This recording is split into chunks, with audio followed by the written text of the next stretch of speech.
What's going on, everybody? I'm Tom. I'm Pat. And I'm Zach. We're best friends, and you're listening to the Reminiscent Podcast. They say you can't choose your family. Well, you also can't choose which era of music you grew up in. This is a weekly show where we discuss our favorite bands from adolescence and how they continue to shape our lives today. Each week, we'll head back to the early 2000s and take a closer look at the cards we were dealt. So have you heard about Tylor Swift? I've heard the name. I'm familiar, yes. We might have done about a dozen episodes on She's her. from Pennsylvania, right? Yes, sir. Reading, right? Reading? Mm-hmm. I don't know. The King of Prussia Mall. We owe that mall a lot of angsty breakup songs. We are not going to be discussing her today, although I would very much like to. She is going crazy on Instagram and Tumblr and Facebook, and her website changed. There's some big news coming April 26th. We will be doing kind of an emergency episode for real this time, not something that happened 2 weeks ago. But I'm kind of freaking out. I'm doing my very best to not just make this whole show about her. Today, it is about one of our favorite... I don't want to say throwback because I think they're still active, but one of our favorite emo bands from back in the day, Taking Back Sunday. Yes, it's worth pointing out that we're going to try to front load it this episode. Hit us up on Twitter at @reminiscentfm if you like this format. We're going to try to get into the music video lyric stuff early, kind of the main topic stuff, and then maybe drift. We'll hit Tylor Swift. I spent last weekend in Pittsburgh as well, and Tom and I have a reunion literally of friendship, but also of our high school coming up later this year. So we're going to discuss all that later in the show, but we're going to try to inverse it and get to the chit chat later. But yeah, I mean, we've done, if you want to go back and listen to it, we did do a Where You Want to Be versus Tell All Your Friends. Tell All Your Friends episode, which is interesting because right now, so when I was in college, Weezer went on a tour where they played Pinkerton and Blue all the way through, and Taking Back Sunday is doing that, but they're playing, I forget which album they're playing for sure. I believe it's Where You Want to Be, and then they're flipping a coin every night for Where You Want to Be versus Louder Now all the way through. Whoa. Yeah, which is kind of a cool tour. It's kind of a cool concept. I'd be pissed if I missed out on Where You Want to Be one of the nights, though. Yeah, for And sure. I might have my which of the three they definitely play and don't mixed up. But so they're touring this year. It's a really cool year to see them. I think they're swinging by Cincinnati, but I don't know if I'm going to be in town that weekend or not. It was either them or Charlie Bliss I was going to miss because of the high school reunion. But either way, one of the fans of the show, JW, who I actually visited in Pittsburgh, brought both of those to my attention. Anyway, so yeah, they're in the news. They're still going. They're pumping it out. They're climbing up scaffolding and whatnot at concerts. Or maybe that was 4 tours ago. I'm not sure. Didn't he break his ankle pretty bad? Oh, man, it's already sold out, and the Main is opening, too. The Main. We haven't done our The Main episode. I know. We have done Punk Goes, those records, so we kind of already did 4 Main episodes just by covering that, because they do not deserve to be famous. But no, I'm just kidding. I am too mean to the Main, because honestly, what has the Main ever done to anyone ever? Because they're barely famous. But just kidding. Too mean. They brought me joy in this lifetime. But yeah, so we're here to talk about the MakeDamnSure music video. We talked about getting into everything so fast, and then we were like 6 minutes deep to even say which music video we're doing this week. But this might be my favorite music video of all time because of how recently I learned that they were actually going for it. Because I thought it was just a low budget, what stock footage can we get for free, and then shove them into a refrigerator and film them doing the song, and then just play random clips of nature and bullshit.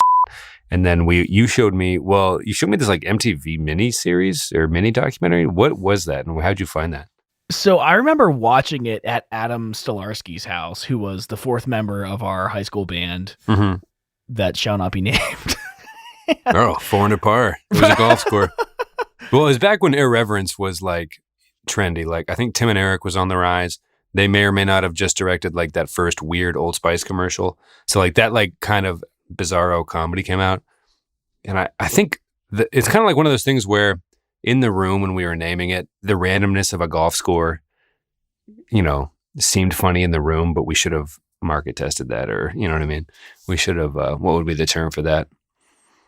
Audience tested or something. But no, it was definitely not of a mass appeal. Too random though. It was definitely too random. Anyway, that's beside the point. But that was what we were going for. That's what I'm thinking. Yeah, we should have got a focus group. Oh, you ever watch the show Silicon Valley when they're like, I see David and Sarah have their hand up. David, Sarah, what would you say you like? Would you say you like it on a scale of 1, 2? David has raised his hand. I don't know. It's silly, but like this is dumb. Don't name your band a golf score. So, yeah. In hindsight, let's railroad this whole thing. Toss it out the window. Have you ever thought about what you would have rather named it? Well, we tried to name it for one show at the Hangout From the Sidelines, which was just as bad. I could see that. I mean, there was another band that we used to play with. They went from, our buddies had a band called Above the Altar. They like wanted to be the next Reliant K. But then they changed it to Halfway Home, which is a band that already had a sound, or not a SoundCloud. What was the equivalent back then? A Band FM or whatever. Something. So there was a lot of changing going on, a lot of unsurety. But I dig it. There are T-shirts that are still out there, so embrace it. I don't. It's not Voldemort. I mean, we can say the name. I don't think it's more than a decade removed. I think we're in good shape. Or actually 10 years now, because that's the reunion that's coming up later this year for us. But well, that means it's the band's 15 years old when we named it. Oh, so yeah. Anyway, we're doing the chatter thing we promised we wouldn't do. I swear to God, we will not show you any side of ourselves during this show from here on out. Take It Back Sunday, though, speaking of our band, was a huge influence in a lot of the music that we played. Adam was like super into them. I remember walking to his house after high school and playing with his mom's Dyson vacuum because I was so enamored with twice the suction of the force of gravity. Those commercials are incredible. And we'll get to, I mean, the MakeDamnSure music video is, it's a garbage fire. So like when we get to it, when we read off what the stock footage thing is and the list, that'll be what it is when we get there. But you can't just tell me you were excited to play with the vacuum and not tell me like the story behind it. Was it just the commercials themselves, that weird guy? And did you actually vacuum Adam's house when you got there? I did. I would ask to vacuum, and she let me do a little corner of the carpet. Did it have a little water involved? Did you see a little swirly swirl, or what was the vibe? But to answer your question from 5 minutes ago, it was like a making of the music video on MTV2. It was just a little 20-minute thing. They had a camera. I don't think they actually showed very much. I would have liked a lot more detail about the music video itself. But the guys in Take It Back Sunday are surprisingly funny for how melancholy their lyrics are. And it's just kind of a pleasure to see the other side. But yes, a couple things could be gleaned from their making of. We'll put links to them in the show notes. It's like really crappy 240p uploads on YouTube. But we'll put links in the show notes, reminiscentpodcast.com/episode/123. You know what I noticed? To keep it up on YouTube, it seemed like they started playing other Taking Back Sunday songs over this Taking Back Sunday songs that the MTV special was playing in between like little cuts between shots. And I think it was probably to jarble it, like when they flip a TV show inverse, so it's not technically what aired, so they can keep it up or whatever. Right. But it made me think, it was so jarring to hear, like any two, like I can only imagine there has been a torture chamber in this world at some point that has figured out, just from listening to these clips on YouTube right now, that'll be in the show notes, I'm sure, that if you take any two Taking Back Sunday songs and play them concurrently or right on top of each other, it'll make you want to, it sounds like something trying to burrow out from your butt, like inside your actual mind and brain. It's just the most disturbing collection of sounds. I'll never forget when my dad first, like on a road trip, we started sneaking, like, not sneaking, like we would make the playlist, but we'd put some stuff from Tell All Your Friends on there. He's just, quote, I don't like this. Just like, I don't know if it was too, I don't know what about it rubbed in the wrong way, but he was not super on board with their style of music from the get-go. Well, I think Tell All Your Friends is a more jarring of an album than Where You Want to Be, especially to someone, twice our age, right? Nah, true. He's an old head. But this is, MakeDamnSure comes off louder now, which you have argued, or at least people we know have argued, and enough people must argue, because if on this current tour they're also playing that, and it's, I mean, I wouldn't imagine, I don't think I know anybody that's like yeah, I know that one front to back like the other two. So I'm surprised they're even flipping the coin, to be honest. But Make Damn Sure comes from Louder Now. Louder Now is definitely one of my, I don't know if it's one of my favorite albums of all time, or if I could just say that some of my favorite songs of all time have come off this album. It's a fine line. Interesting. I'd say it might be their best first 3 songs, but I don't think it's I don't think it's in their top 2 albums. I think it's their second best. Yeah. You don't like Tell All Your Friends as much as I do, which again, you can go back and listen. We're not going to do that show over again, but that's just like a fundamental difference between our likings of them. But yeah, Make Damn Sure. I mean, is this the height of their power? Would you say heading into the music video? Yeah, because they got some swag in those MTV specials. They gave him little handheld camcorders. This is like the birth of vlogging. MTV2 is like they're about to sign Rob Dyrdek and probably to like a 2-decade contract to just skateboard and do random crap. But they have these little camcorders. They're like going to film this music video. They talk to the director, like, what's the vision? And they're really going for it. And there's a behind the scenes budget for what ends up being the biggest fumble of resources in the history of music videos. They were so awful.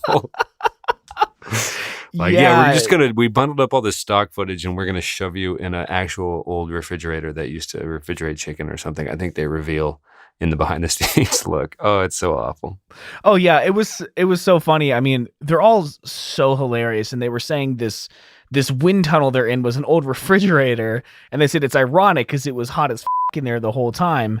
And it was a green bean refrigerator, which was also ironic because the thing smelled like hot dogs. Oh, right. That's what, yeah, I had the wrong meat. But so just how could they look the director in the eye? Like, this is the vision we're going with. So, okay, I guess we're just going to go right into the video. Unless you prefer to start somewhere else, because to me, like, the best part about all of it is just like, this was planned. You know what I mean? Like, this wasn't, I don't know. You think we always mention this, but the Blink video where they go into a storage bin and then they throw all the money off a roof or whatever and record it with a camcorder. You know, I mean, it's just like punkish-ish, you know, whatever. But this was like they were trying, right? For lack of a better term. I think that is what was surprising because I've seen this little making of documentary thing. And they're coming off of fucking the Flavor Flav cameo. I mean, you don't just like, they have like kind of a reputation, right? They had Cute Without the E, their little homemade video. It was like a Fight Club remake music video. Right. They had Flavor Flav in a cameo for You're So Last Summer off that same record. I can't recall any specific music videos from Where You Want to Be necessarily, but I mean, they like are a band that's known to be creative and funny, at least, right? When it comes to the music video space. So I was kind of shocked that this was so polished and so much worse than anything I've ever seen recorded with a video camera. So they did a music video for A Decade Under the Influence. I know they did another one from that album. Oh, Set Phasers to Stun, which was like the Russian dance teacher who was a child. So funny, like incredibly funny. They had a making of for that as well. A Decade Under the Influence was good, but it was very like understated. They had a rotating camera. It was very serious. And I think that was the album or the music video that came right before Make Damn Sure. So they're kind of like, they're coming off of that music video. And this one's a little more serious. But yeah, I expected a much more like loose budget, right? Smaller budget, not having a musical director that did stuff for, who did they say? Like R. Kelly and Mariah Carey or something. Like, this was like a big name director. And right. And I just, it like, I hate peeling back the curtain more and more. And again, we mentioned the Party in the USA, all this, basically we're finding out who wrote what, which is nobody wrote anything. Obviously Taking Back Sunday wrote this song, but just to go to be in California, look at this dude in the eye. And he starts off with like, yeah, I think the stock footage, we're going to weave it together. It's like, okay. Yeah, this is, you have to sit there and seriously try to listen to that pitch. Oh my God. Or maybe the pitch sounded good, but. All right. So for people who haven't seen the video, the stock footage is kind of laced in between these performance shots, which I think are a very strong asset to this video. Adam Lazzara is obviously, we were talking about Head Automatica a couple weeks ago and how natural their singer Palumbo was while singing to the camera. And I think Adam Lazzara is probably one of the few people in the genre that has him beat with just being like a natural performer. Okay. I mean, he's a little awkward. His movements are weird, but it's like just weird enough to be interesting without seeming forced and corny. I will lame. say there's like kind of an emo Mick Jagger thing going. Like, he, now that you mention it, because I'm like, okay, if we're going to the mindset that he's actually very good at what he does, you kind of look at the mic swinging and some of the like, just the simple notion of treating a mic as if it's a baton or something, just like a tweak in your understanding of what you're allowed to do with the immediate things that come with being a lead singer. I think just that little bit of creativity sets him apart, and he does it with a flamboyance that isn't necessarily intimidating, but it's very interesting, like inherently, you know what I mean? Right. So a little pop of the collar, a little bit of like a showmanship, like almost theatrics, and I'm sure he's been called an asshole for it throughout his years, but where do you stand on the mic swinging thing? Because he does a big neck swing. It's in so the music dude, video. it gives me chills, man. Like, because there was that again. We always it. mention this, but our one guitar mate, Adam, nicest guy. He was like the first person to even let me know that Jesse Lacey used to be in Taking Back Sunday, the brand new founder, I guess. And they have a brand new shirt. Is not, the words are mics are for singing, not for swinging. I was like, oh, there's beef. There can be punk rock, like the lamest beef ever. Like after reading the Wikipedia page for E40 or Eazy-E. I mean, I don't know. Where do you stand on the whole swinging situation? I love it, man. I think he does it well. I love it. Yeah, me too. I wish we would have been able to talk more about Brand New as well, but he's, did shitty stuff, so there's no reason to really cover him in depth too much. Anyway, the swinging was awesome. The theatrics of it were very good, and it's on full display in this video, right? I mean, that's fair to say. They're at the peak of their power. I think Louder Now, whether it's in their top two or not, I mean, they are riding high. This was a big release. MakeDamnSure was a big hit, and we were probably juniors in high school at this point. Sophomores, I think 2006. Yeah, you're right. Yeah. So I was going to say also, I mean, Liars had a music video. Oh, What's It Feel Like to Be a Ghost did not. Oh, but I mean, that album that's gets a off to just a shame. raucous start. I mean, Yes. What's It Feel Like to Be a Ghost I don't think it's my favorite of theirs, but you could put me in a mindset where you could talk me into it being one of their like top 2 or 3 songs. Like, Absolutely. I love killer guitar riff. because like for being so polished and they're moving forward in a certain direction, it's a song that is based on just like stripped down. It's based off of one really good guitar riff. You know what I mean? So it's not like they're drifting from the guitars or anything. So Right. I would field any argument that Louder Now was just one of their strongest efforts. If anybody said it, although not at the time, I think one of our teachers, Mr. Bischoff, tried to bring it up and we were all like, F you. I don't know. But, So yeah, performance is great. They're weaving in these stock videos and they kind of just repeat over and over with seemingly like no point. And then like at the end, they play them again for like the third time. And they weave in this like narrative of like out of destruction, it fades to a different clip of something beautiful and they kind of tie together. But like, I don't know if that even fits the lyrics in any way. They weren't done super well anyway. Should we talk about some of I don't know. the Do you want to go to stock lyrics or do you just want to videos? should we talk about the shot sheet? Because what's weird about that MTV thing that's going to be in the show notes is they revealed that they actually filmed some of those and it wasn't stock footage and they put money into this. It's so... Yeah. You want to just go through them? Let's go through the clips, yeah. All right. So it starts off, he's got his emo haircut and he's got collars that are half popped, whatever. It's 2006. Everything's whatever. The canvas belt. He's looking good, dude. Fred Mascherino's is one sexy motherfucker. They're a great looking band. Do you I'll think say that. Existentialism on Prom Night has been released at this point? The former rhythm guitarist branched off? Oh, I don't remember. Because if Fred Mascherino's presence is important here, because I believe that, did they reunite with the Straight Light Run dude or not? Because that seems important. It comes back to like their original lineup, yeah. Gotcha. With like Mascherino ended up... Nolan and I remember stuff. Adam, our guitarist, he was so into them. And for all the right reasons, he got us into so much music, and I owe him a ton for that. He was even listened a lot to The Color Fred, which is Fred Mascherito's post-Taking Back Sunday band, I think. Either way. Yes. There's just a lot going on there, especially with the brand new stuff, which deserves an episode, but I don't even know if we're ready for that. It's kind of like the Baja Men thing, like, do we even have the time? Right. But it starts off with an antelope running through the safari, right? Yeah. Oh, I wrote down dumb glove sleeves. There was like this thing in 2006 where people were putting holes in their sleeves and putting their thumbs through their sweaters and stuff. And then PacSun and other stores at the mall like that would start building sweaters that had holes built in. Right, yeah. I say dumb just because I didn't see why. But, I could see why now, I suppose. It was a fashion thing. I had one or two hoodies or track jackets from PacSun because I was the cool 17-year-old who worked there that had the built-in already sewn holes in the sleeves. I don't know if what was like, was it to keep warm? Like you didn't want, so growing up in Erie, it was different. Like it wasn't just like a little colder and I might move my sleeves up over my hands a little bit. I feel like you suffered through the fashion of this era the most because without gloves, it became a health issue. We're like the snowiest city in the world. Legit top 10, right? So you're like, oh, cool. No, like, I don't know. Did you ever like almost freeze to death based on what was happening in Taking Back Sunday music videos? No, because I had half my thumb in the sleeve, so I was fine, dude. Oh, hey, cool. Well, I didn't know it worked. Now that we know it works, we can move right along.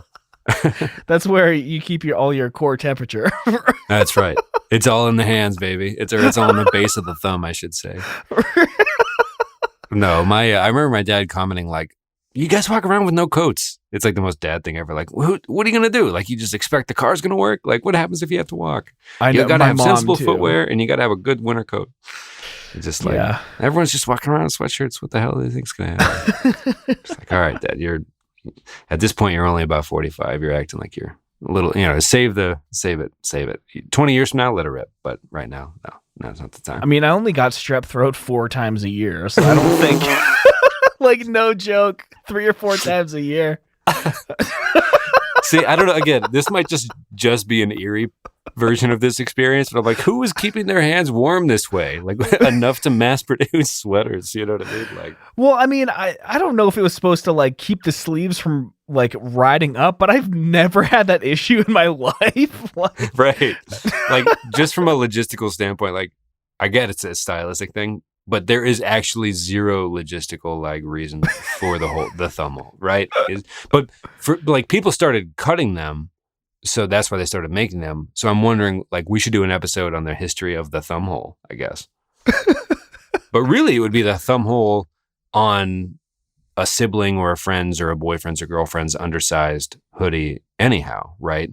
Like kind of that Avril Lavigne era of vintage nonsensical t-shirts and sweatshirts that are too small. So maybe the thumb hole was to keep the sleeves down at first. What do you think? Oh, okay. There we go. You know what I mean? Because we did that Avril Lavigne episode where she kind of brought this whole, like, I guess thrift store vibe back, but basically like your middle school t-shirts that still fit are fair play again based on her. Basically, I would be willing to attribute that to her. So maybe the sweatshirts were undersized originally. That's my guess. Okay. Glad we got to the bottom of that. Well, to me, I made a point to write it down and I was like, why the did that happen? That was like a huge deal. Anyway, it takes up a lot of my brain space for better or worse, but we can move along. There's this antelope, right? And he's going through the safari. They're just running. From a lion. Pretty basic stuff, right? Pretty basic safari stuff. Stock footage. Yes. Next one is police in riot gear with a hose heading towards kind of this smoky scene riot. But this is not stock footage, is it, Tom? It is not. It was filmed on set in Tinseltown, as Adam put it. A couple kids throwing rocks at police shields, has some smoke machines, general chaos, and a couple seconds on that shot. And I think it's interesting that they did have like just a couple shots that they put in there themselves. So yeah, I think it's interesting because why? In the MTV thing, they did it more for the behind the scenes thing than the actual video because they only show like one of the shields in the whole video. It's so absurd. Like it should have, like, I'm like, this is just a bad business decision. That director sold them I mean, that's how like filming stuff goes, though. I remember when I was living in DC, this is like 2011, they were filming Transformers 3 there. They filmed 8-hour nights for 4 days in a row. And I was actually there 3 days in a row for 8 hours watching them film from 10 o'clock at night till 6 in the morning. Then I would go ride my bike to work at 7 and work a full shift. Just like, being 20 years old, staying up for 3 days straight. But elastic anyway, brain, elastic body. they filmed for 32 hours. And the Washington, D.C. segment in the movie was like less than 10 seconds. So that's just how film goes. But also, for this music video, it should not have gone that way. I am sticking firmly in the dirt on that. I hear what you're saying, and I am just going to stand here and say, fucking why? So just to whip through these a little more, someone's using napalm in the jungle is another one. Right, dude. Just like Vietnam War era bombing. And I'm wondering if this is stock footage in like high definition. I guess this would have been 1080p at the time. Did they carpet bomb the jungle just for this shot, or did they happen to be doing it anyway and just thought, let's film this? There had to be so many of those movies where they could have gotten stock footage from. It brings me to, I don't know when Tropic Thunder came out, but that would have been one of the like 17 movies where they could have gotten footage from. There are more serious movies, of course, than Tropic Thunder, but they even have a pretty big kaboom in that one. Maybe they did it themselves, though. So you're saying this is not real napalm. It is, in fact, graphic I just wrote effects. napalm in the notes. I don't even know if this is a Vietnam era bombing, but it just looked like Tropic Thunder to me. So should I even say this out loud? I don't even know which movie I Love the Smell of Napalm in the Morning is from. So we'll put it in the show notes, and I'll watch that movie before the next episode just to like as a penance. And I'm sorry in advance to anyone listening who's upset by my naivete. Anywho, then they cut back to the antelope real quick. They're weaving in and out of the band, just checking in on the antelope, who later dies. Spoiler alert. And now we're looking at a wave overtaking a naval ship that has been bombed. So a lot of war stuff mixed with nature. And then there's a really innocent one of this like seagull diving to eat this like guppy looking like dumb fish. It's so much less intense than all this war stuff and the antelope. Like it's just so wholesome, and the lighting of it is almost bathtub like, which will come into play later, I guess. Credit to that on that one of the shots, I guess, or the transitions. Then they have a collapsing building, so it's kind of like this mix between nature or like a Ken Burns documentary and like live footage of the Berlin Wall coming down. It's just like there's no like set lane. They're just swerving in and out of all of these things. And then at this point in the song, they let him do his mic swinging thing, which I think they should have done more of the band. Do you agree? I don't know. I mean, at this point, to me, it was just, I was from day one, so it was all so jarring, all the stock footage play. And we haven't gotten into the turn of the video yet. If I were the director on this video, I would have increased the mic swinging by an order of magnitude easily. Yeah. Easily. Right. But he swings it. It looks cool. He would do this thing. And again, we talked about this in prior episodes, but in one of the shows we went to go see in Cleveland, there was t-shirts where it looked like the cord was wrapped around a neck on the t-shirt and it was hanging down in the print, and there was blood on the cords as if to say you strangled yourself. Like emo got so intense that parents would send their children to these shows to buy t-shirts with bloody hang yourself on the front. Very angsty for sure. And then after the swinging mic, we have some clouds, some storm clouds. We have a snake biting what appears to be a weasel. So back to some nature stuff. Adam Lazzara, then, so like they're in this fridge, and do you want to describe this part, the fan aspect? Yeah, well, before the clouds, every time they go into the chorus, Adam seems to be actively trying to get himself on workers' comp. I don't believe there's a stunt double, right? I mean, we watched the entire mini doc about behind the scenes. I mean, he jumps like 5 feet in the air and just lands flat on his back, like for no reason. And it goes into the chorus. The band's playing. they do these shots where they record faster, right? So when it plays back, it's slow-mo, which again, they made a big deal out of that in the behind the scenes. And then they showed like 3.5 seconds of slow motion shots. Really interesting ways to hold a microphone. We're seeing a lot of that. Breaking his back on screen. I can't, do you think that a 30-year-old body could handle what Adam was doing in this video? I do think there's a reckless abandon, not to use a Blink lyric off the cuff, but that comes with being young, where you kind of haven't lost, the fear comes. Yeah. Right? There's a fear that comes with, and this happened to me probably 7 months ago or whenever we got the dog. I was just chasing it around and my foot slipped off the edge of our walkway in the backyard. It's like this concrete walkway, and it set my back. It was a 3-day process to stretch everything back into place. And I am 29 this year in November, because it's 2019, I guess. I'm for everyone listening to the show, because all of you have been born in 1990, because that's what I envisioned in my head. But it's really easy to know when your birthday is, I guess, when you're born in a 0 year. So only true 90 kids will understand. AKA, I was not even coherent enough to remember 90s until I was 5 or 6. So who's really a 90s kid? It's all a scam. Read a book. But sorry, I went off too far. What were we talking about? Oh yeah, I threw my back out, and it was just utter pain for a 28-year-old body. And do your yoga, kids. Reckless. But yeah, he was really stretching the limits of what, at that point, he said he was 27 or 28 in the MTV thing. So, although I guess if you're trying to make it, you're willing to put your body on the line, right? Yeah, I'm just thinking, when we were 15 and we recorded that little music video, I jumped off the roof of our house, and it was just oh yeah, let me do that, right? Right, but 15 is different than 25. I know, exactly. You never got hurt. If you did, you healed quickly. You didn't have to worry about missing work. God forbid you can't make it to a couple classes at school. That's the best thing that could ever happen to you. Now it's dude, if I break my wrist, I go bankrupt because I can't work, Right. It's such a different world. And, as a kid snowboarding for the first time, a 35-foot kicker, I'm going to go off it on my second time ever snowboarding. Now it's I don't even go snowboarding because I don't want to hurt myself. I wouldn't even go on the mountain, dude. Right. Go for the laughs.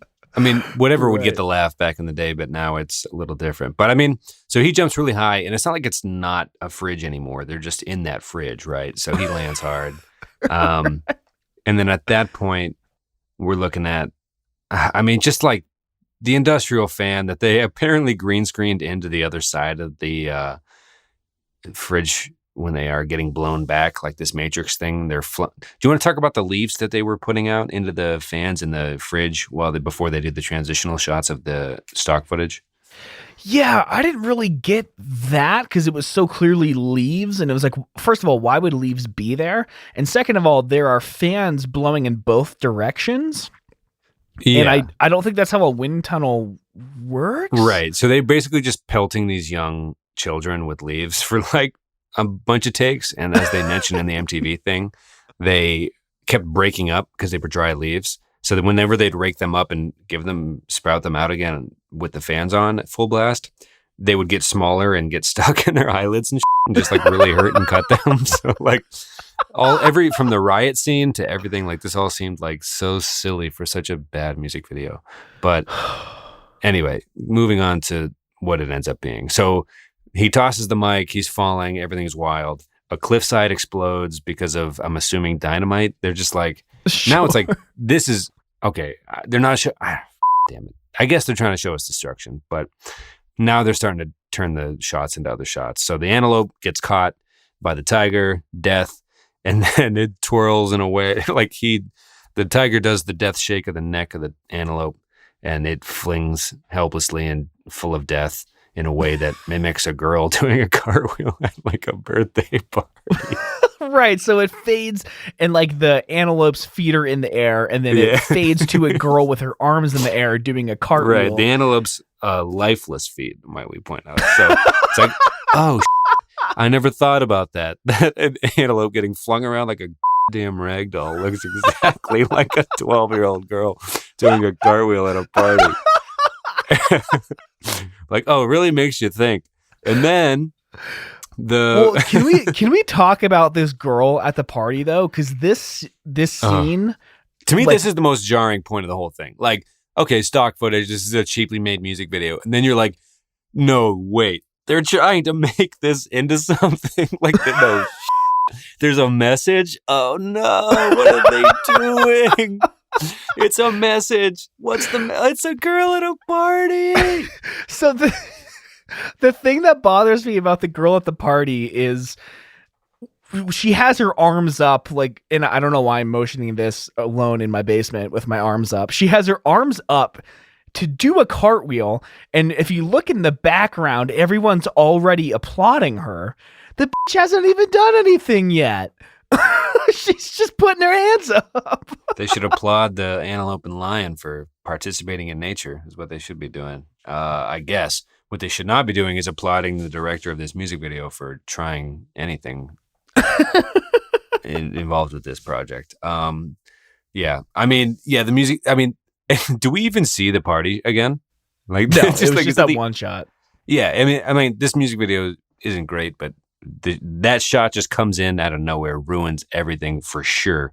Nail in the coffin. I mean, the coffin was already built, but it was just like, by the way, this is really stupid. But no. So they're hitting a different. They're reaching the point, right? So you have the party. No, I know, but like when you rewatch it, you're like, this was okay. This is stupid. For me, anyway. That's just like, oh no. Well, let's go to the next shot. It's all right. So the building that was collapsing. Yeah, it turns into waves. All right.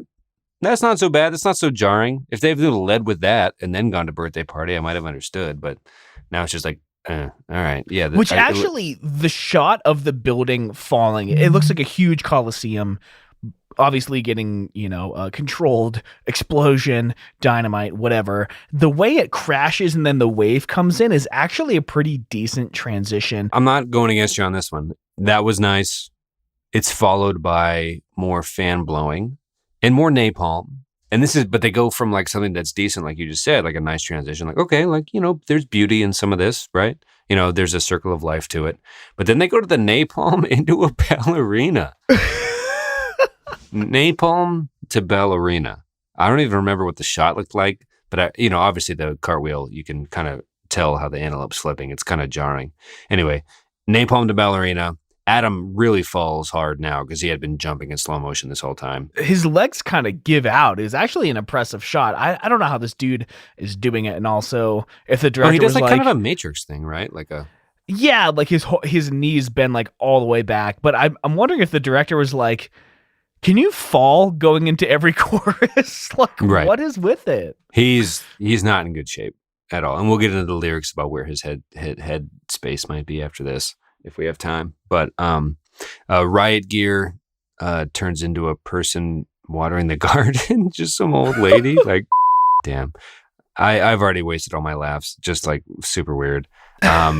Diving bird, that stock footage that could be a background on a Windows 94 gateway computer or some turns into a rubber ducky in a pool. Both pretty innocent. Really taking a big chance there. I'm sorry, director. I'm sure you're a good guy. Maybe you're not. I don't know. But this was just a swing and a miss, unfortunately. I'm sure you did good things in your life. Adam is singing into the mic at the very end of the music video, and it's a child blowing a dandelion. And it's just like, which implies that the lyrics themselves are destruction, and the dandelion is the rebirth, I guess. So should we move on to the lyrics? Any final thoughts on the video, or... Yeah, I mean, it seemed like an attempt to get some interesting visuals, but it totally disregarded. And like, again, bands tend to do this a lot in this genre. The video has nothing to do with the lyrics, and if it does have anything to do with the lyrics, it's way too literal. Like, there is no happy medium in emo or pop punk. So, right. Yeah, a swing and a miss, I would dare to say. Although, if it was just live performance shots, it would have been a killer music video. Ooh. I mean, yeah, like they're at the height of their power. Just let them flex, right? I mean, like he's doing the swinging. People kind of know them now at this point. Like, so I've always been a huge fan of Taking Back Sunday's lyrical style because for the bands that I was listening to at the time, everyone was like so literal, so on the surface. And I think Taking Back Sunday has this really interesting way of like, if you were to compare their lyrics to like a visual art form, I feel like theirs were more like mosaic, and that like each tile is like this chunk that by itself is just like, you know, one meaningless, insignificant thing, but like as a whole, it's like this. Oh God, I don't know, man. It's just I don't know where I'm going with this metaphor, but I think their lyrics. They talk about writing poems on napkins and stuff. There's like a poetry, wannabe poetry to it. I think I'll ask you this. There's like this kind of this pompous is the wrong word, but there's this. I'm going to use it. They go in kind of a pompous direction, and are they the reason All Time Low's famous? If you don't mind me asking, do you think All Time Low's lyrics are a poor man's Taking Back Sundays? I don't feel that because there's this all. like higher arching, like they're taking bigger swings vocabulary wise, both those bands. Just so you know where I'm coming from, I kind of group them in that same like loftier vocabulary based. I don't get that at all. Oh, really? Because to me, it's just like they both have kind of this dumb poetry thing, but they both, you know, Take My Sunday rocks pretty hard, so I never thought too hard into it. But I always kind of had them branded at both of those in that camp in my own brain. Are you thinking of Mayday Parade or something? Oh, Mayday Parade's different. Mayday Parade's just... I have Mayday Parade with Forever the Sickest Kids. It's just like a stupid time where dumb things were happening and nobody should be held accountable for any of that stuff. But I think Taking Back Sunday and All Time Low have this kind of like wannabe poetry aspect to it, I guess. Oh, I don't know. All I think of with All Time Low is damned if I do you, damned if I don't. Oh, there's pop songs. They have pop songs for sure. But well, we'll do an All Time Low episode and visit that later. But this one is just your basic, well, here's the rub. Is it a standard We're Gonna Break Up Soon song or not? I don't think so at all. And I just want to say, yeah, the very last thing about their lyrics as a whole, very poetic. I love it. I never really understood exactly what he was saying, but he was very good at conveying emotion. And I feel like I connected with his lyrics more than any other band, even though I really have no idea what he's saying in any of them. It's abstract. It's a mess. It's messy, and he even mocks other teenage poetry in, you know, certain songs and things like that. It's kind of interesting because some people I'd show the first track of the Tell All Your Friends, and some people would be like, "Oh, whoa," and other people would be like, so sick of being tired, and so tired of being sick." Was that a bumper sticker? You know what I mean? They'd be like, "Is this genius, or is this the dumbest I've ever heard in my life?" So I think they didn't maybe achieve greatness because of it teetered on that. But anyway, I've told you already 4 times now where I'm coming from on that stuff. Okay. So we'll dive into the lyrics pretty quickly. We don't have much time, but it seems like we really disagree on what this song means, which I think again speaks to the poeticism and how abstract their lyrics are. I also have a personal story that kind of shaped my image of what this song is. When I learned what the term break you down meant, like in real time, and it was really weird and uncomfortable. I was dating this older girl, and she texted me one day saying, and it was, you know, it was some pretty excited texting back and forth. We'll say that. I don't want to say the word sexting out loud, but she said, I think she said, like, I just want to break you down. And I was like, oh my God, in context, I know what this phrase means now. It means I want to you. I don't know, man. I don't think I've never heard in that context, but I would love to hear you elaborate, I guess is what I'm saying. Well, okay. So on Urban Dictionary, there's 2 meanings. There's like, I want to like break your walls down, see the person that's really there, whatever. But then the second one in like all bold was like, I want to you. Wow. Okay. Cause like, the basic lyric sites have this as just your standard. Your head filling up with smoke is just like steam coming into your ears. We're angry at each other. We're kind of enjoying like this near breakup stage of our relationship, and we're here to kind of mess with each other as we are entangled in this love that drives us both crazy, and we're kind of wrapped up in the emotions of it all. I guess on the surface, that's what it seems like at first glance. So the way that as I'm reading the lyrics now, read this song is he's enamored with a girl. He's trying to get closer to her. They don't really know each other yet. And you think they're breaking up. Yeah, I would say no, not breaking up. Just like, I don't know, like almost in a I don't know. Read through the lyrics and prove your point, and then I'll believe you. And I mean, there's multiple interpretations, so neither of us get to be wrong, which is nice. All right, so he's at the bar, where the jukebox bar you frequent, the safest place to hide. This girl's maybe running from her emotions, whatever. He's there. A long night spent with your most obvious weakness. You start shaking at the thought, because you are everything I want, because you're everything I'm not. So he wants her. And we lie together, just not too close. But she's everything he's not, so he also fears her. So he wants to be with her, but he's also like, I think, threatened by her. I don't know. I think there's a little bit of like, and we were going to go in two different directions on this episode. We talked a little bit before the show, because I was coming from the perspective of like, this feels a lot like he's kind of indulging in emotional abuse. And I thought we were going to chat about maybe perhaps like in 2019, would declaring your interest in like putting someone through emotional abuse, like that feels problematic looking back, but you're saying this is just a total sex song front to back. Well, I don't know. I mean, I'm totally guessing. Right. I mean, like my guess is just like, I want to kind of bring you back down to my level so I feel better about myself in like a very destructive kind of way. And we're together, but I kind of need that type of thing. You know what I mean? Like, I don't know. What's the second verse like? My inarticulate store-bought hangover hobby kit, it talks. What a mouthful. But the makes it sound so good. Yeah. They string words together for better or worse. And it says, you are so cool. And of course, these are like genius lyrics that could be totally wrong. Scissors shaped across the bed. You are red, violent red. You hollow out my hungry eyes. Now, to me, that sounds like, his eyes are like dilated when he sees her. He's lost. This is allowed to be a sex thing. I would agree with you on that. Like there are red hot moments.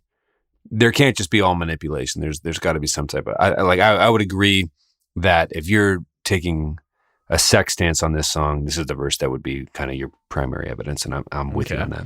And he's like, talking about, hangover the next day. He's thinking like, Dan, that chick's cool. You hollow out my hungry eyes, right? And we lie together, just not too close. How close is close enough? Yeah, this is one of the on the surface lyrics websites was kind of saying like, we're lying together but not too close, like where we have one foot out the door type of thing, kind of like teenage relationship vibe. But again, I'm not sure. God, yeah. Okay, I see that. I mean, okay. And then it goes into, I want to break you down so badly, I trip over everything you say. I want to break you down so badly in the worst way. And then the bridge is where it kind of seems to play into your favor. I'm going to make damn sure that you can't ever leave. No, you won't ever get too far from me. Yeah, see, okay, so I did see a Reddit thread where he was basing this off of like a toxic ex-girlfriend's voicemail, where that line was something she had said to him. I obviously can't confirm any of this. This is just a Reddit thread, but the line from the voicemail was allegedly, I'm going to make sure you can't ever leave, or something like that, So that was where most of the toxic relationship version of the song stuff came from. Okay. From what I could tell from this Reddit discussion on that particular day. But, I don't know if that was his actual inspiration, but it would make a lot of sense if it was, I guess. But the fact that a girl actually texted you, I want to break you down, is either a lovely, like relic from the time and should be hung in the Smithsonian or something. You know what I mean? Like the fact that somebody used that for sex, possibly because of this song, or if that is just something I'm way not hip enough to even have been in the universe of understanding for. I'm not sure. She was like 10 years older than me, so I don't know what her... Maybe she was just super upfront about like, hey man, I want to with your mind for like a while. No, that is super interesting though. I mean, I think there was definitely a lot of lust and a lot of, whenever my sister goes to Sam Live, she always, I think, hashtags the word angst. But I think in Austin, they have these early 2000s, like cheap beer nights at certain bars that she goes to, and Take It Back Sunday is always on the jukebox, as you can imagine. So, okay. So I'm reading an article now that's saying, yeah, like, okay, if Adam is the speaker here, they're in kind of a relationship. He wants more, she doesn't.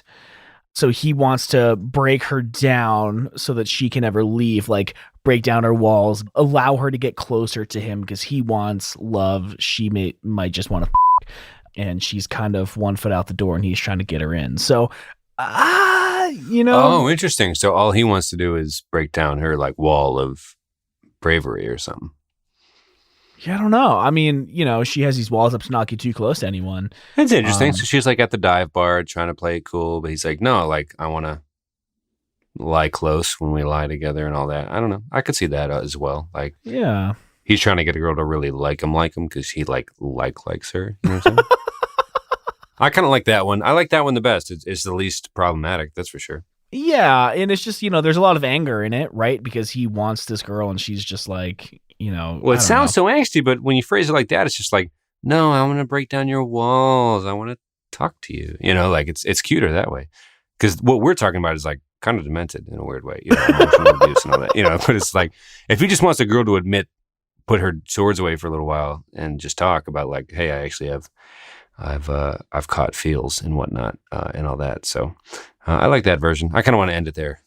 Let's believe that version because it makes everything feel better. Sure. All right. I'm into that. Do you want to talk about Tylor Swift for like a second? It depends how hard it's going to make editing for you, but I want to talk about all sorts of stuff because we're buds and that's the only reason we do this. Yeah, we're running a little long. It's true. I did not think we were going to be caught up on no, me neither. This stupid music video is so long. Me neither. Do you want to save the Tylor Swift stuff for later? I mean, she was active on social, and we're going to do an emergency pod. What's the date? The 26th is when we don't know what it is, but something is coming out. So we are going to be recording Thursday at midnight as the thing releases. We might actually just hit record and react in real time. How do you feel about that? I think that'll be really fun. And I don't think we need to talk about it anymore. I mean, that sounds like a plan. Join us. Maybe Tom will go live on Instagram if that's even possible. I don't even know. Yeah, we'll figure it out. Yeah, it'll be our first real emergency pod. Oh, I was in Pittsburgh with JW, one of our listeners. He was like, so how do the wives feel about the Tylor Swift infatuation? And Jesse and I looked at each other and we were like, based on Tom's jacket purchases, it might be more Tom that needs to be worried about. But for us, it's definitely, Jesse likes country more than me. So if there's any foot in the door to breach the gap, then she doesn't mind a few more Tylor Swift songs on the playlist. Does Megan, what did she say when the jacket was ordered? Which, for those who don't know, you bought a replica, I guess. Well, I'll let you tell it. No, so she wore a jacket in the 1989 World Tour, and I found the company that made them and spent a week's worth of paychecks on 3 of them. So, but I'm using it. It's my brand now for podcasting, and that's how people know me by that jacket. So it's paid off. For sure. Which I love, by the way. Have I mentioned that? The black t-shirt, beard, jacket look. I can bring a couple extra jackets to Ohio when I visit you. We can both be twinsies for a day if you really love it that much. Yeah, well, that kind of brings us right to the discussion about how much we're gonna. How many pictures and things we're going to take when you do visit. Because you and Zach are coming up and we're going to record a couple pods. Or I think we're probably going to mine that weekend for all it's worth from what it's sounding like. In a good way, though. Hang out and just have a good time. We'll go up for our 10-year reunion in Erie, PA. And you guys are flying into Cincy, even though it's probably better use of time to fly into a closer city. But the whole point is to kind of hang out and enjoy the weekend, which will be nice. That's June. Second weekend in June. I hope people buy their tickets. I don't know if anybody who's in our class listens, but it's only a couple bucks for some drink tickets and some snacks. So help Aaron Lonke not be too stressed this year because he's got Celebrate Erie to worry about. Oh my God, yeah. Yeah, I'm stoked. I think I'm going to buy my plane tickets once all my invoices hit my bank account in a couple days. Flights are looking pretty good. I'm really excited. I mean, I'm going to... if I had a vlog, I might do a little bit of the trip. Not too much, but we are planning. You're allowed to do it all. You're allowed to do it all. Just like if we're there on Thursday night when you fly in and we're just hanging, like there's no reason to because I will say this. I was at a party I'll just leave it at that. I was at a party and an acquaintance of an acquaintance. It doesn't matter. But I was with an old friend and we were singing along to some song and getting a little, letting loose with people you love and just kind of having a good time, embracing the moment. And there was some phones out that were kind of recording the singing. And that rubbed me the wrong way, I got to say. I mean, you can't, I don't know. I don't know. Is that a right to feel like that was not a great use of time? Or am I being a curmudgeon? Like, to me, it's like, I don't want this to be, like, this isn't for anyone other than who is in the room right now. You know what I mean? Like, we're all just having this really sweet moment. And there were some phones out. And I was like, oh, that kind of sucks. It kind of really kind of ruined it for me. Like there was this special moment that was kind of like, do we need to share this? Or are we allowed to just be here now? And I don't want to be too hippy-dippy about it or too emotional. But, I what do you think? I think I mean, there's times where I'll be like, in the past where I've been like doing something and I'm just enjoying myself. And then all of a sudden there's a phone on me and it turns into this like performance where you're like, right. I don't want to be like puppet dance about it. Right. Right. It's like, do they want me to look at the camera? Do they want me to keep doing what I'm doing? What do I want? Like, it's just right. You think about that. Like, oh, if I were ever to run for office, which based on this podcast, there's too many bleeped curses and dumb stories for that. But you know what I mean? Like, and novels, our kid, right? Like, well, I guess it's a very large gray area because you want to be held accountable and be a good person. But if you're going to sing in a bad way, let's just keep it as like innocent as that, right? Like if you're going to sing off key for 3 whole minutes, but with vigor, right? Nothing evil, nothing weird, nothing perverse. Like I don't want to even broach that, but like just that on its surface, like singing badly, should you be subjected to that? If you work up the courage to do it while a fun evening is happening, should you be subjected to a recorded version of that existing? It's okay. So here's what I think. Well, first of all, I will not be like filming our entire experience. That's not what I forgot we were talking about you journaling our like very heartfelt reunion moment. Which right, that will not be it. But when I see the drunk singing, having a good time, I think as an Instagram story, as a Snapchat story, acceptable, right? That's kind of what that's for. It goes away in 24 hours. And you're just getting a 10-second clip, or what's the time allotment on the story itself? 24 hours. No, I mean, I guess like can you record 4 minutes straight on a story? I think you can now. It can just like go. Oh, okay. I feel like past versions of it might have had limited like 15 seconds, but you can like string a bunch of them together now. Gotcha. Okay. So I mean, I just kind of work under the assumption that if I am outside of my house, I am being filmed somewhere by something, somehow. It's true. If you drive near a bank, if you drive near a convenience store, I mean, you'd be shocked, right? I mean, you could think you're so off the grid, but you're probably not. Well, dude, when I worked at, I don't want to give away the place, I worked at a place where they made custom things for high security people. They made these covers for street lamps that housed hidden cameras in them. And like this entire block had like cameras in the street lamps that were hidden, surveying the sidewalks and the streets and the public. So like they are everywhere, like absolutely for sure. everywhere. For sure. And I think it's a weird norm. Oh, well, I guess we're diving into a whole different pod now, but, and we can wrap this up, but you bring up such a good point that, is that something we're going to have to come to peace with? I mean, like autofill and things. And there was a really good piece, I think it was an opinion piece in the New York Times this week about what your data says about what's going to be suggested to you throughout the day and right. How your next shoe purchase might not be something that you might have made 10 years ago before this type of technology. And, whether or not it could just go farther reaching than you think, I believe was the point of the reporting. But yeah, like what privacy means anymore is just different. And anyway, this is getting too deep. You're allowed to fucking vlog our reunion. Yeah, by all means. Right. Zach's looking forward to it. You want to give our songs of the week? Yeah, I'm actually ready first this week, if you don't mind. Wow. I am just going to go out there and not delay at all because I totally am ready to say what song I want to do for the song of the week. Yes, it is. Oh, thanks. Nice. Harmony vibes. John. Pup, Morbid Stuff. Good album. Morbid Stuff is a really good way to start that album. And Pup, it's cool artwork, little kind of morbid looking knife at a party looking cartoon thing. I like it. It's good stuff. Gets you going, you know? They're it's just a great flat band. out gets you going. You had profiled them on the website before, right? Yes. If anyone is interested, I interviewed their producer, David Schiff, I believe his name was, a Grammy-winning producer. I emailed him and said, "Hi, I'm just some kid. I have no website, no audience. Can I interview you?" And he said, "Sure."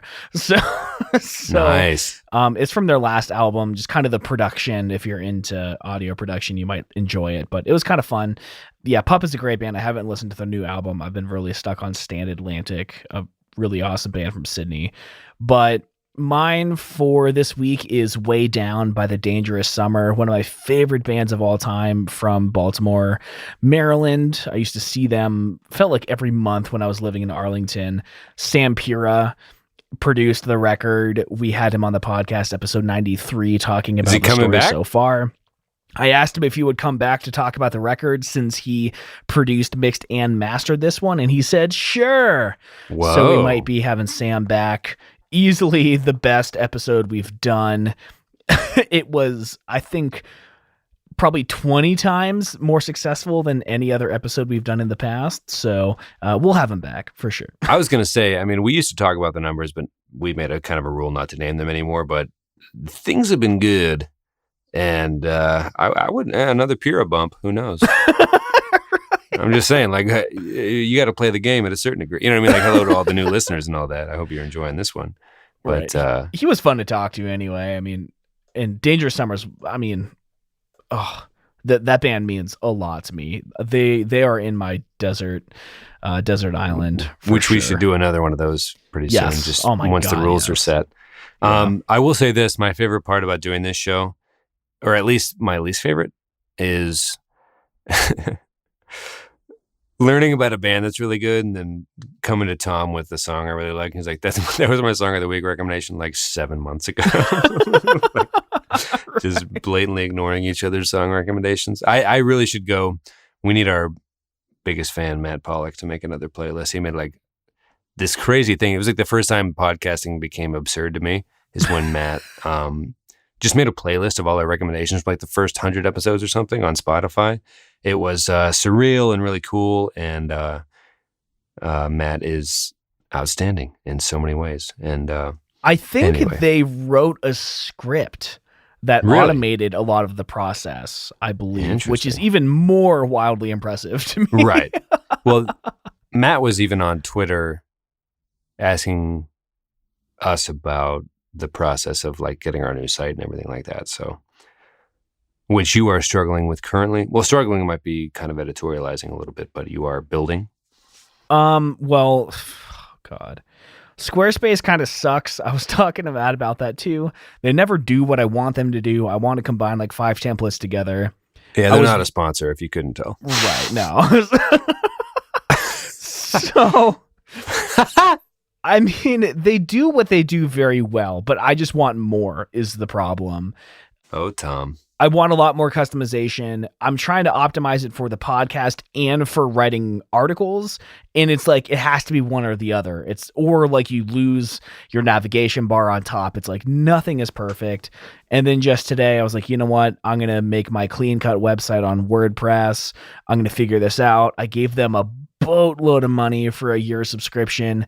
And then after like 2 hours of not understanding anything and watching YouTube videos, I ended up punching my computer desk and canceling my account and asking for a refund. Yeah. So I'm a little stressed, but for sure. When this episode comes out, I will be in sunny California with my sister, my wife, my sister's boyfriend, celebrating my birthday weekend. So it will all be good in a couple of days. So anyway, this went, oh my God. Well, it's a long one. Who cares? The length of our original episodes. Pretty close. We used to go like 2 hours. Do you, which is a crime looking back, but you're going to be 29? 28. 28? Yeah. How do you feel? You feel all right? Yeah. Yeah, You're a man. married man. This was a year of change, of growth, of good Yeah, things, good tidings. I think 28 is going to be a good one too. 27 was good, but I've got a lot of plans for 28. So yeah, it'll be good. Well, good. I will say this. Would you like to end this episode and leave people waiting for our emergency Taylor Swift pod, which is going to happen approximately 10 days from now?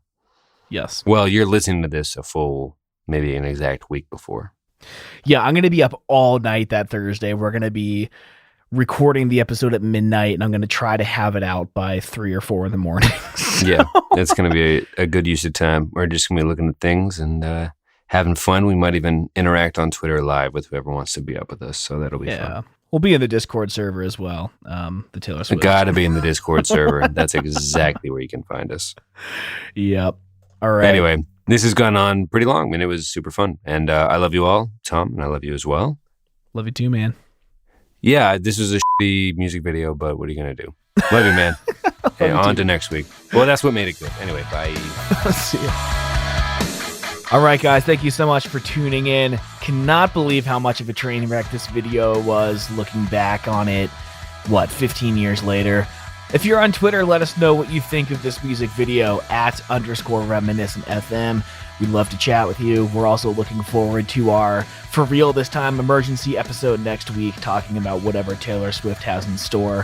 Her social media is exploding, so we know it's going to be a good one. All right, guys, we'll talk to you next week. Love you. Bye.